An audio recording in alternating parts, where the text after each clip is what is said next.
Assalamualaikum warahmatullahi wabarakatuh. Berjumpa lagi berjumpa bersama saya Arif Ang. Oke teman, siapa sih yang gak suka panen telur setiap hari dengan hasil telur yang sangat memuaskan? Itulah impian para peternak, terutama yang masih pemula.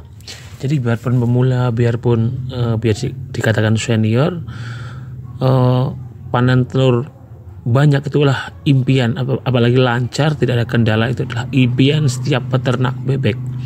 Siapa sih nggak kepingin ya kan telur setiap hari, ya kan, dengan pemberian misal pakan yang standar, terus mencukupi kebutuhan nutrisi, tapi memenuhi syarat untuk dia bertelur lumayan banyak.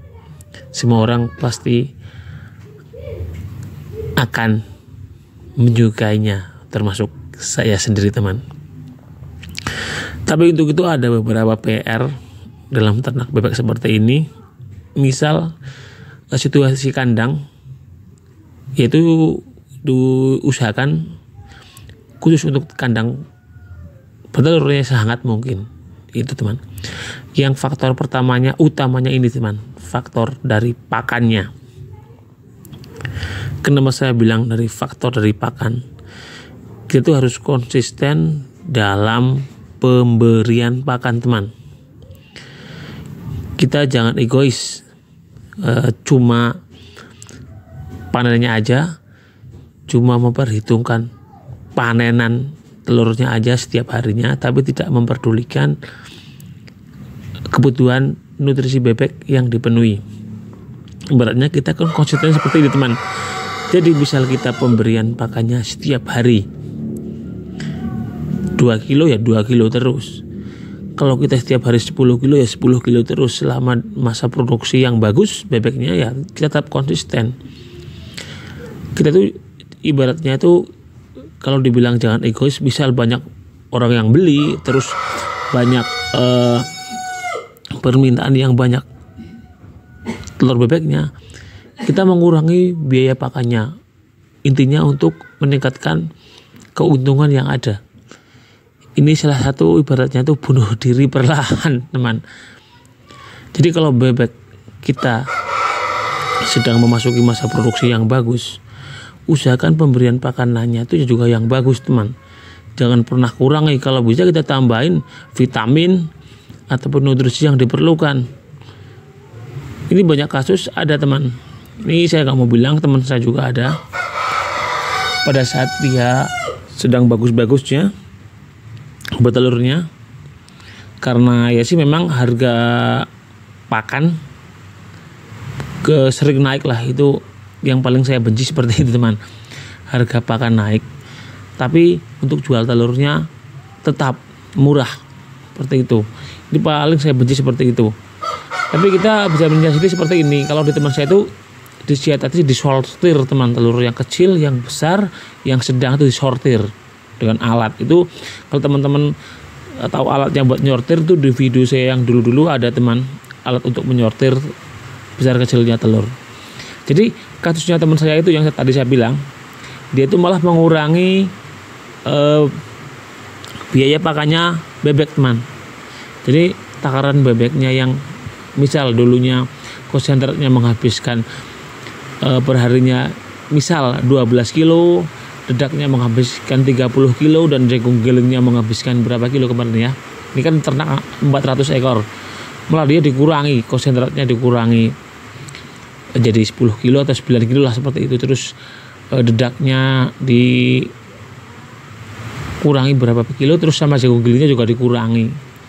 Alhasil pada saat minggu pertama atau 1 minggu sebelumnya itu ya tetap bertelur bagus, karena kan si bebek itu masih mempunyai cadangan nutrisi yang pada saat pemberian pakan yang awal itu kan yang pakannya bagus teman. Tapi setelah 1 minggu memang masih bagus lah. Setelah 1 minggunya yang kemudian dia bertelurnya ini teman, elat itu kadang bertelur, kadang tidak, kadang bertelur, kadang tidak. Jadi ada jeda-jedanya. Padahal bebeknya itu bebek bayah teman, udah sedang mulai produktifnya bertelur seperti itu.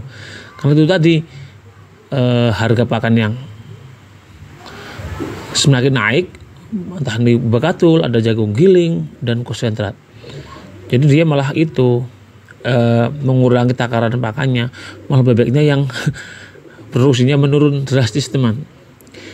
Terus kan dia memang lumayan pandai sih dalam mengaturnya, tapi ya itu tadi fatalnya mengurangi pemberian pakannya karena dia mungkin stres juga, harga pakan naik ya kan, jadi mengurangi biaya pakan, terus dihitung-hitung dia tambah rugi karena produksi telurnya itu berkurang.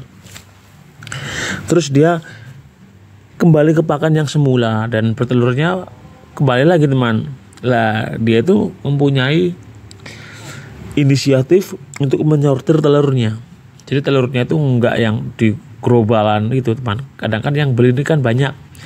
Kadang yang beli itu ada yang lucunya itu, yang beli itu kadang ada yang ke kandang sendiri memilih ambil yang besar kecil, ambil yang besar lah. Sekarang nggak boleh. Dulu itu dia disortir tuh sampai ada yang dari harga 1.600, 2.000 dan 2.200. Yang 2.200 itu yang line A. Jadi di video saya yang dulunya itu ada alatnya teman, namanya tuh apa yang namanya itu. Pokoknya teman-teman boleh scroll video saya di playlist tentang bebek untuk alat pengukur atau menyortir telur. Itu ada line A itu yang diameternya kayaknya tuh 8 cm atau berapa, itu yang 2.200. Ada yang line B itu yang diameternya 7,5 apa berapa ya, itu ada yang 2.000. Dan yang line C itu yang sebenarnya telur sortir lah. Telur sortir itu yang paling kecil tuh harganya ya malah dijual antara 1.600 sampai 1.700. Dan itu setelah disortir ada perubahan harga, jadi bisa menutup biaya produksi yang semakin naik seperti itu teman. Jadi misal yang harga 1.700 itu kan malah laku teman, yang kecil-kecil. Kadang pedagang curangnya gini, kalau dia tuh milih yang besar-besar, yang kecil-kecil kan ya siapa yang mau ambil ya kan, namanya orang beli kan harus pikirnya besar dengan harga yang murah mungkin. Itu bagi pedagang maunya seperti itu, dan bagi peternak malah rugi. Kalau di global itu kalau di tempat saya namanya tuh di borong, maksudnya berarti beli ya itu 2.000 itu ada yang di besar kecilnya itu namanya bongkokan. Kalau di tempat saya, tempat teman apa-apalah. Lah itu 2.000 tuh tapi diambil semuanya, besar kecil tuh diambil semuanya, itu ada.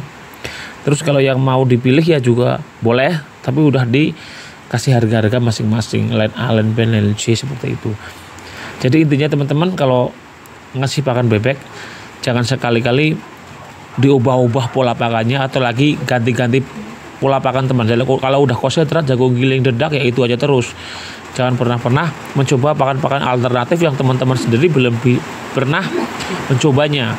Kalau mau mencoba, coba beberapa bebek aja dulu buat eksperimen. Jangan langsung ke bebek yang semuanya.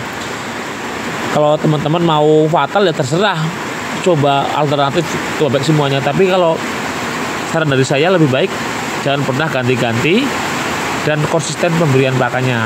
Meskipun dengan pakan alternatif itu teman-teman bisa mencoba melakukan eksperimen antara 10 bebek ataupun 5 bebek aja dulu. Itu perkembangannya bagaimana. Kalau bagus kita teruskan, kalau tidak kita cut, seperti itu teman. Oke, jadi kira-kira ini aja dulu teman, sharing-sharing dari saya tentang pemberian pola pakan pada bebek. Salam sukses.